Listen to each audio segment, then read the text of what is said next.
And we're back. Where were we? If you don't know where we were, then we're going to have some problems, because I don't know where we are either. Well, we're here in Nightwing, the new home of citizen media outlet CMO Report.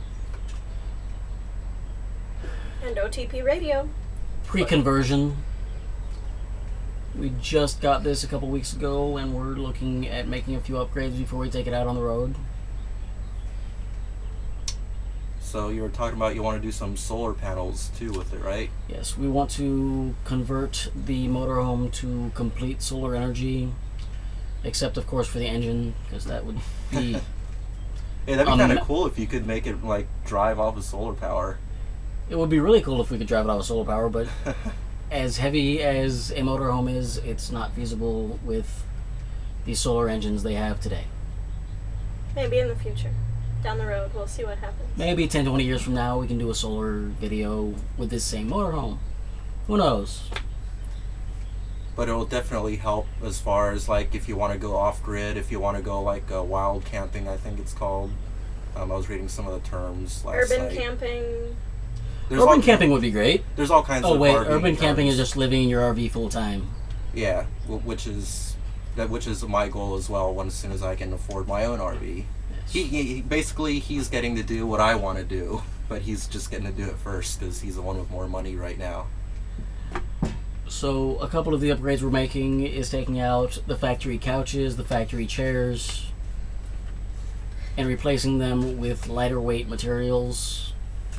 A futon with under bed storage. I just want to point out that it may take a little bit of money for the initial investment and for the upgrades, but this entire project, including purchasing the Winnebago, getting it registered, insured, and doing all the upgrades inside, getting the engine tuned up, it's all going to come in under $5,000. So I think that considering a lot of people pay anywhere between $800, $1,200, $1,500 a month for rent, you know, we're paying less than half a year's rent, and we're going to have this investment be able to live in this home for several years to come. And a reminder, we are in Los Angeles, California, where rent and prices on everything are skyrocketingly high. Yes. Everything's expensive. But with this RV, we can go right down to any one of the many beautiful state parks, state beaches, and have electrical hookups, water hookups. A dump site for our waste. To empty the tanks. Yeah, so it's basically almost like you get to kind of vacation almost. I mean... Permanently. Yeah. I mean, just because you're having to downsize and move into an RV because maybe like you're losing your home or you can't afford rent anymore, it doesn't mean that you're degrading your lifestyle to just this little, you know, kind of like just staying in the shadows away from everyone. No, you can get out there. You have all your home comforts. You can go anywhere you want. In fact, a lot of people, this is something people commented on my other video. People are telling me, well, you know, people aren't just doing this because of the economy. Some people just want to do it. And yeah, but there are people that just want to do it because it's fun. It's an adventurous lifestyle. That's how it really is for me. I mean, yeah, the economic aspect of it, the living frugally aspect of it is definitely a factor. But even more than that for me, I remember growing up and seeing both sets of my grandparents retired and traveling the country in their RVs and showing us all these beautiful pictures and having these wonderful stories of their adventures to share with us. And I grew up thinking how wonderful it would be to live that way when I retire. And then I grew up and I realized life is short. Yeah. And we're not guaranteed tomorrow, let alone 30, 40 years from now. Exactly. So there's no reason why we can't live that dream now and go out and be close to nature and have time with our family and friends and, you know, not have to worry about working 60, 80 hours a week. Yeah, in order to afford rent. Yeah, and it's just, you know, you afford rent for just, you know, it's just a little apartment somewhere, a little house, and you can't go anywhere, and if you don't have money, you don't get to go places. Like, I know this firsthand. I don't have money. I'm not even driving right now, so I don't even get to go anywhere. It sucks. It's depressing.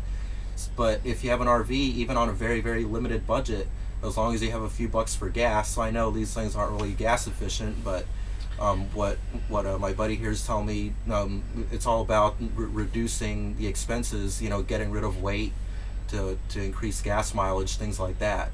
It's just a very low cost lifestyle, and you can lower it down even more if you know like what you're doing as far as trying to be efficient, like replacing all of the lights with the LEDs, which I actually mentioned in my video, and he was talking about doing the same thing. It's a smart move, and with the solar power, it all works out.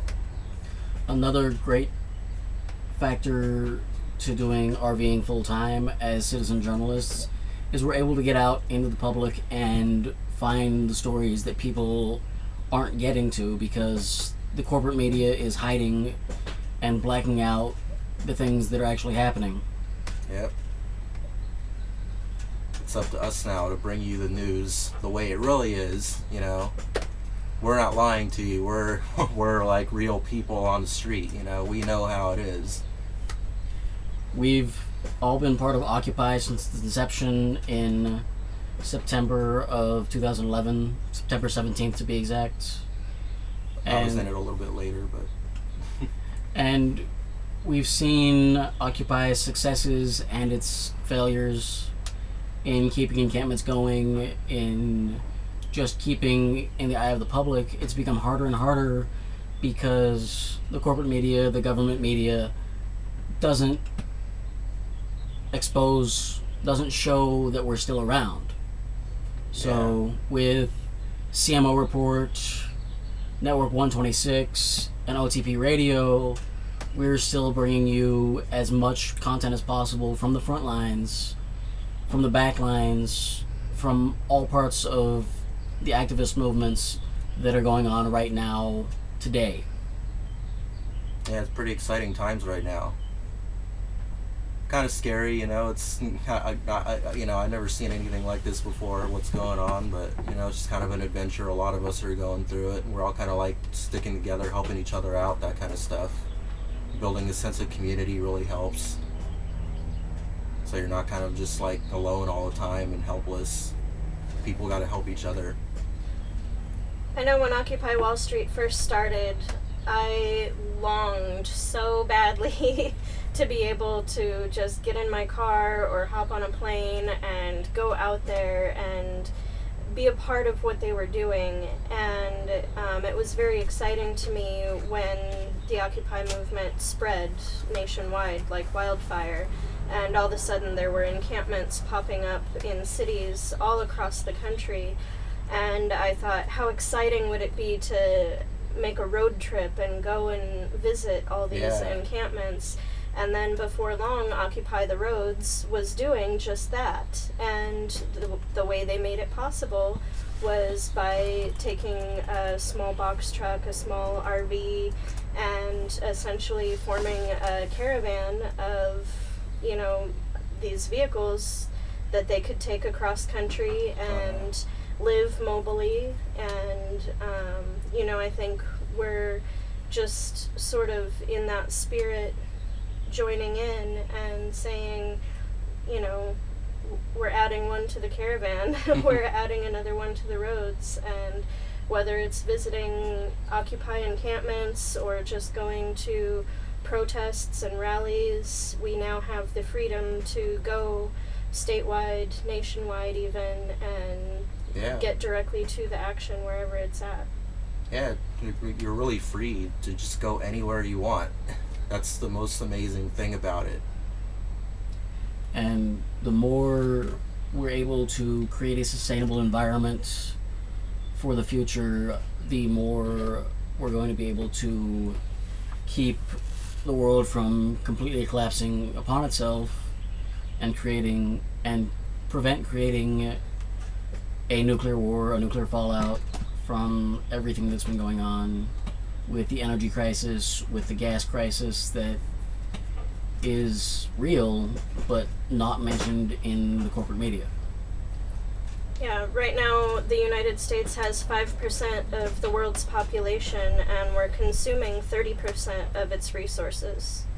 So Yeah. it's definitely because of this consumerist lifestyle that the media has pushed upon us.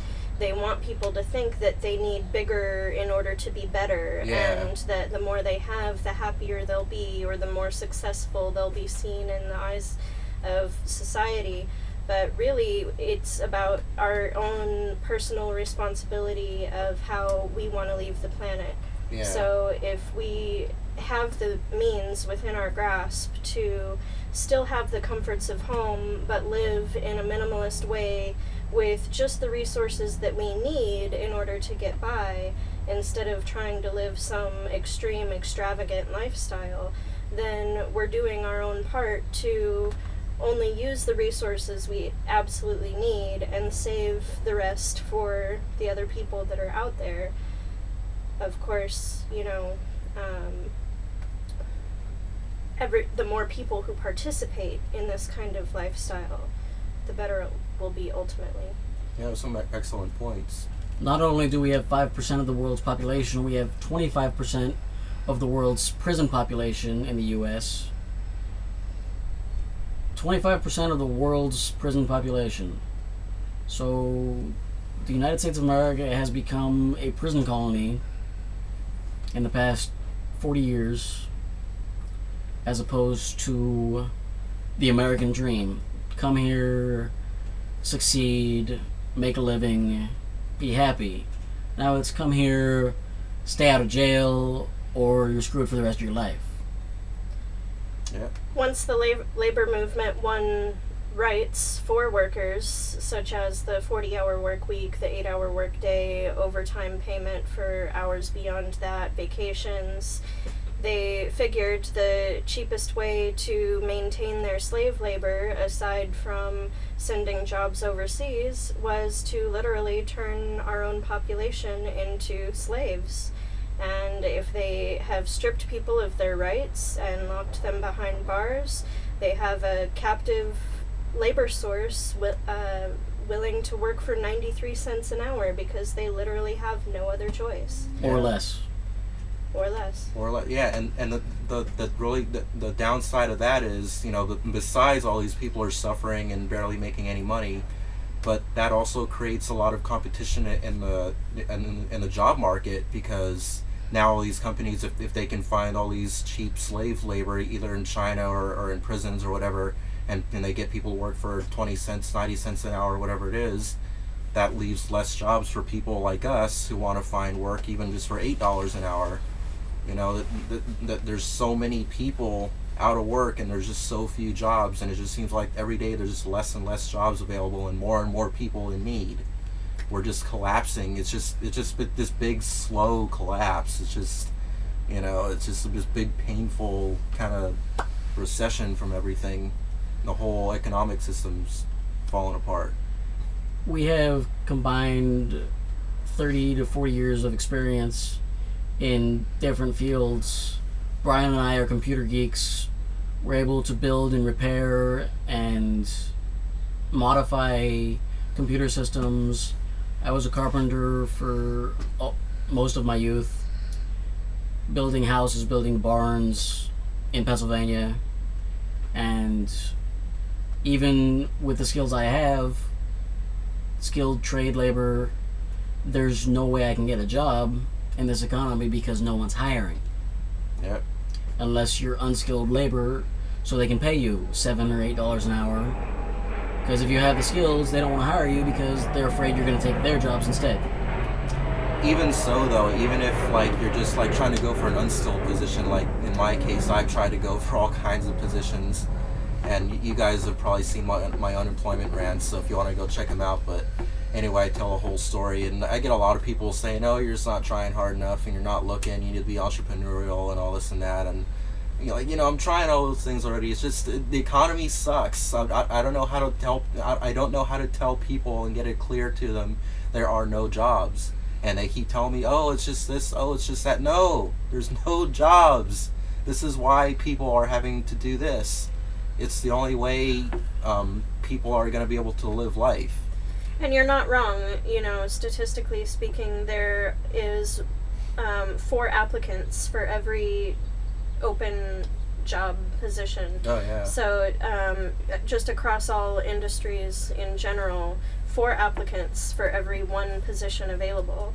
So that means 75% of the people who are out there consistently applying for jobs, it doesn't matter how hard they try, they will get turned away because there just are not enough positions to fill. Yeah, and somebody left a comment on one of my videos saying that, telling me, let this jet fly by real quick. There's a jet flying over our heads right now, people. Yeah. It's a jet.